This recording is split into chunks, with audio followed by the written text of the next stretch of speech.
A lot of people are saying that alt season came and went, the 4-year cycle has stopped, and that it's over for crypto. But after hundreds of hours of feeding raw macro data into an AI-driven framework, my dashboard is flashing the exact opposite. Not only is this cycle not over, but it hasn't even begun yet. Over the next few minutes, I'll unpack the quiet liquidity levers converging on Q4, how a mid-cycle preview rally could still pop first, like what we saw in early 2024 when the alts rallied, or late 2024 after Trump won the election and the alts rallied. Macro conditions are currently ripe for us to see a rally like that at any time, but we're still waiting on one key factor to click into place, and why there is an absolutely 0% chance that we have already went through alt season, and how the macro data conclusively points to alt season still being ahead. By the end of this video, you'll know exactly where we are on the 4-year cycle roadmap and why the next leg up in the crypto markets could happen sooner than most people expect. So a lot of you guys know that I am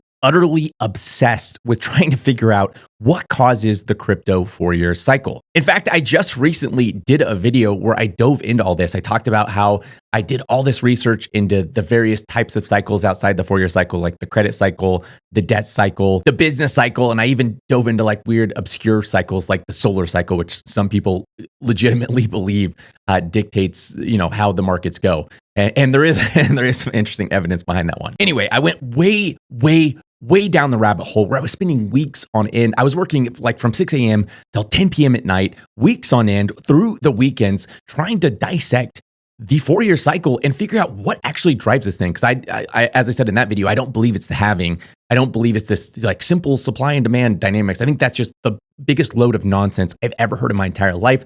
And that there are conclusive macro drivers and liquidity drivers that are actually pushing forward the 4-year cycle. If you don't know what the 4-year cycle is, obviously you have never watched any of my videos, but really briefly, it's this very consistent pattern that repeats every 4 years in the crypto markets like clockwork. So in 2013, we had this crazy bull run. 2014, we had this crazy bear market. 2015, 2016 was like these consolidation years. And then it repeats again, 2017 bull market, 2018 bear market, 2019, 2020 consolidation years, 2021 bull market, 2022 bear market, consolidation. You get the idea. Every 4 years, like clockwork, we have these exact patterns that play out in the crypto markets. And I want to know why. I want to know why every 4 years do we have a crypto bull run? Like, what is actually causing these things to happen? By the end of that video, I explained I felt like I had somewhat of a grasp behind what was actually causing the 4-year cycle. And it was these macro and liquidity dynamics, specifically tracing back to what happened in the 2008 financial crisis, that led to these very consistent 4-year cycle patterns playing out in crypto. But I couldn't shake the feeling that there's always a layer deeper, that there was still more to the picture that I was missing. It was like before I was staring at this really blurry picture, and now I was staring at this like pixelated picture, but I could in general make out what was happening in the scene. But I wanted absolute clarity. I wanted a full top-down map of the 4-year cycle so I could look at this thing and tell myself exactly where we're headed next. Because again, my entire net worth is in the crypto markets. Like every dime I have, I'm literally selling my house. Well, I've sold my house. I'm just waiting to get the money. And as soon as I get that money, I'm going to be putting that into the market. So like literally my exposure is like to the maximum. And if I'm wrong, I am screwed. I'm living at the homeless shelter. You could find me down the street at the homeless shelter with my little hood on and my cool like little staff. That's where I'll be if I get this wrong. So I can't like sit here and just like pretend like, oh yeah, 4-year cycle, structural supply and demand dynamics. I have an obligation to Sherlock Holmes this macro picture until I have a very clear understanding and know kind of the playing field I'm currently playing this game on. Otherwise, I am putting myself at a massive risk. I mean, I kind of already am having my entire net worth in crypto, but it is max stupidity to not even know the game I'm playing or the battlefield that I'm currently playing on. Anyways, as AI has continued to advance, I've continued to throw my framework into like different AI models and try to like suss out a deeper understanding of the 4-year cycle using AI, because obviously AI is bonkers. It is crazy what you can do with AI today. It feels like every single month there's like this new advancement in AI that completely changes the game. So every time this happens, I throw my framework in, I'm like, hey, let's see if we can figure something out. A lot of times I'm disappointed, but sometimes I get like a little bit. Maybe I get like 1% my framework gets like 1% better, 2% better, whatever. Well, recently OpenAI released their new set of models, and I wanted to, really check them out, try them out. And after throwing my entire framework into OpenAI's latest and greatest high-end model, I ended up spending probably 4 days expanding out my framework and getting a much clearer picture of what actually drives crypto alt season, what actually drives the 4-year cycle, and where we are currently today. And let me show you exactly what I mean. This is May 2013. So this is during the first basically alt season. And all you really need to pay attention to is the green dots. These dots could be either red, yellow, or green. It's just like a traffic light. Red's bad, green's really good, yellow's kind of in between. And as you can see in May 2013, they're all green. You have that little red one at the top, but that's just showing that, there was no stablecoin liquidity back in 2013. So it's kind of like a placeholder red one. But given the context of there's no stablecoins in 2013, it doesn't super matter. Now take a look at this chart. This is June 2017, leading up into what was an absolutely unhinged, insane alt season in late 2017. And again, note the dots. Look how beautiful and all green they are. These 24 dots take into account the 24 different macro and crypto specific related conditions that are required for an alt season. And as you can see, they're all flashing green in June of 2017. Now take a look in April of 2021. Once again, all the dots are flashing green. And I even went all the way back to 1999 during the dot-com bubble, which was basically like the spiritual precursor to alt season. If you've gone back and you've studied the dot-com bubble, it's like eerily, basically exactly the same thing as what you experience during an alt season. And although back then some of the data is kind of hard to source and get exactly like it is today, as you can see, that chart is looking pretty green. There's 3 yellow dots in there, but besides that, the chart is looking really green. So 2013, charts looking really green. 2017, charts looking really green. 2021, charts looking really green. Even all the way back in the dot-com bubble, 1999, the chart's looking really green. I bet you're probably wondering, what does the chart look like today? This is what the chart looks like today. And as you can see, it is not looking very green. In fact, most of the chart is yellow. There's a little bit of red sprinkled in there. And there's actually only 4 green dots in the entire chart. And keep in mind, I was one of the guys saying, hey, alt season's going to come February 2025. That was one of my predictions in my 2025 predictions, that we see an alt season in February of 2025. I was calling for an imminent alt season, okay? My bias up to this point has been extremely bullish, and that we'd see an alt season extremely soon.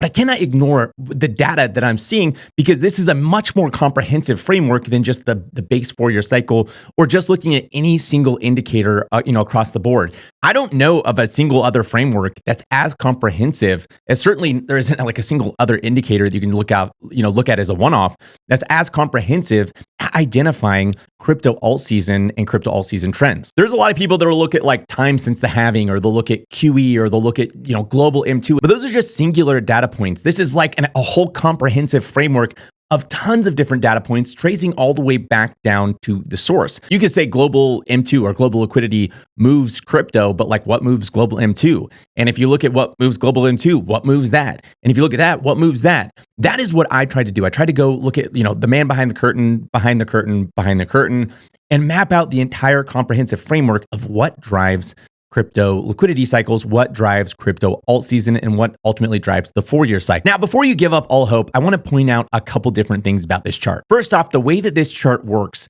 is you should start to see the green first show up at the top of the chart and work its way down. And as you can see in the top category, we've already seen 3 of the 4 turn green, and the last one is sitting at yellow, which means we're headed the right direction. In fact, because most of these dots are currently sitting at yellow, we could flip green a lot sooner than most people expect. And I'll get into that a little bit later in the video. As well as a little bit later in the video, I'm gonna be talking about what I call alt season, which is like the off-brand version of alt season that we saw in 2024 and late 2024 during the Trump rally, and early 2024 during the ETF rally. And I want to talk about the conditions for that and why we're actually really close to seeing an alt season. We're just waiting on one key catalyst to flip. But before I get to any of that, I wanted to talk a little bit about tariffs and dollar strength and how they could shape this chart going over the next 90 days. Obviously, tariffs are having a massive impact on macro and the global markets, the crypto markets, etc. And it'd be crazy to not include like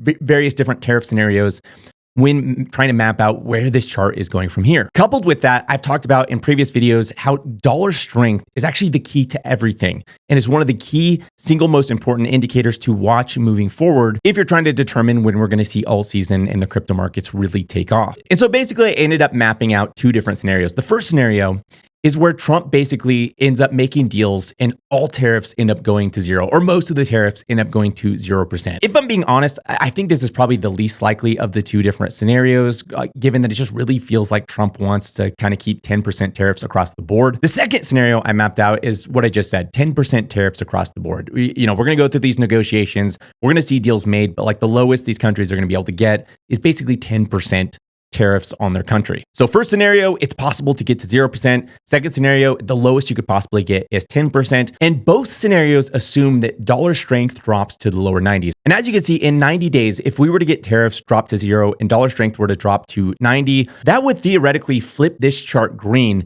meaning as we head into the end of the year, we could see a really insane alt season. However, in scenario 2, where tariffs can only drop down to 10%, but also assuming that dollar strength drops to 90, we only see most of the chart flip green. Some of it's yellow. We could still see a pretty insane alt season given these conditions, but it pushes it to Q4 of 2025. Now, these are both optimistic scenarios. There could also be scenarios where most countries are sitting at much higher tariff rates. Also, it's not a guarantee that dollar strength does drop down to the lower 90s. It could, in fact, go higher for some reason, or all kinds of other things could happen. So don't take scenario 1 and scenario 2 as like the only scenarios or like gospel truth on what's going to happen. But as you can see, dollar strength is trending in the right direction. It's gone from 110 to a low of 97, and it is dropping pretty rapidly, which is a good sign that, again, that we're headed the right direction to those low 90s. But even if you assume, maybe in 90 days, most of these countries get their tariffs basically cut in half from the really insane ones,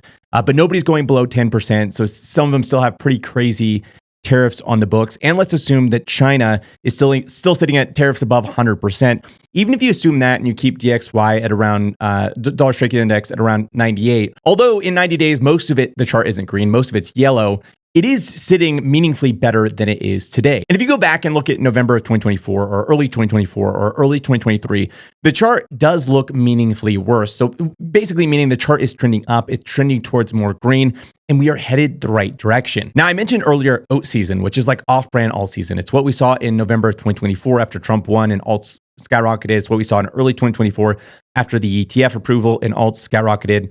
It's basically like a imitation alt season where things generally do good, but it's nothing on the scale of what we see in traditional alt seasons like 2021, 2017, and 2013. And I ended up building a dashboard for alt season catalysts to try to identify and map out when the conditions are ripe on a macro front for something like what we saw in late 2024 and early 2024. And basically, as of right now, the conditions are ripe for a strong, similar style alt season to what we saw in November of 2024. We are just missing one key ingredient, and that is a catalyst or a spark, which is basically a narrative to ignite the crypto market higher. Basically, in order to have this alt season, imitation alt season, you need first macro conditions to be compliant and ripe for that. It's sitting in a good spot. Plus, you need a narrative spark to send things higher. So you need those two things in combination. You cannot have one without the other. And although right now we are sitting somewhat similar, a little bit less, but somewhat similar to what we had as far as the setup in November of 2024, we are missing the narrative catalyst. And as far as I know, there are no immediate catalysts on the horizon that could send us higher outside of, again, if Trump were to announce a 0% tariff deal, or we were to see a deal with China, I think those could be considered strong enough narrative catalysts to send us higher. If the Fed was starting to cut rates, that would be a strong enough narrative catalyst to send us higher. If the Fed started doing QE, that could be a strong enough narrative catalyst to send us higher. Although, as mentioned, we're unlikely to see QE before rates hit zero, unless we had like stealth QE for some reason. And outside of that, it would just have to be something insane on the scale of the first ever Bitcoin ETF, on the scale of the first ever crypto, pro-crypto president, the Bitcoin Strategic Reserve kind of style narrative that we saw in late 2024. I would say obviously the most likely one is some sort of deal announced or some sort of deal with China. And if we experience that soon, that would basically mean we could grind up in the alts and the majors into summer with possibly conditions flipping green by the end of summer, allowing us to head into an alt season in late 2025. Although it's also possible we could see that alt season in early 2026. And honestly, as far as the short term goes, although just last week I made my first buy since December, jumped back into the market. Again, it was a DCA buy, so I was holding still a lot of capital on the sidelines, and I have not deployed the money I've gotten from, or I'm going to get from selling my house. This week, I am a little bit more weary after hearing, Jerome Powell's comments and some of the other comments where, because the markets have kind of sturdied out, they seem less inclined to intervene. And although it's kind of weird, that actually makes the picture less bullish. We're in what's called bad news is good news, where basically the more things deteriorate, the more likely we're to see intervention, which is very bullish for the markets. Basically, last week I was very optimistic, but now seeing some of these comments and seeing the fact that, we've run up pretty fast, a lot faster than I think I expected us to run up, I'm now more cautiously optimistic, and I wouldn't be surprised if we went back down and tested the lows at some point.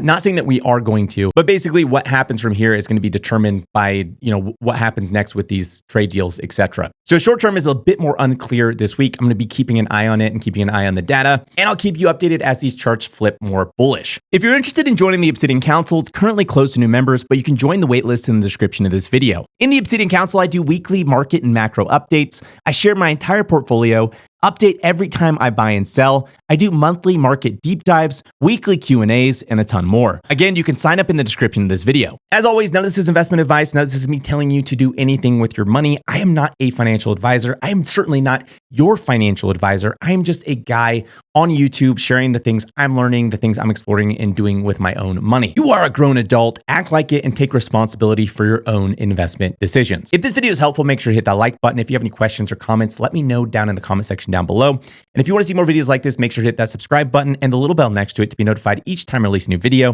Thanks for watching, and I'll see you next week.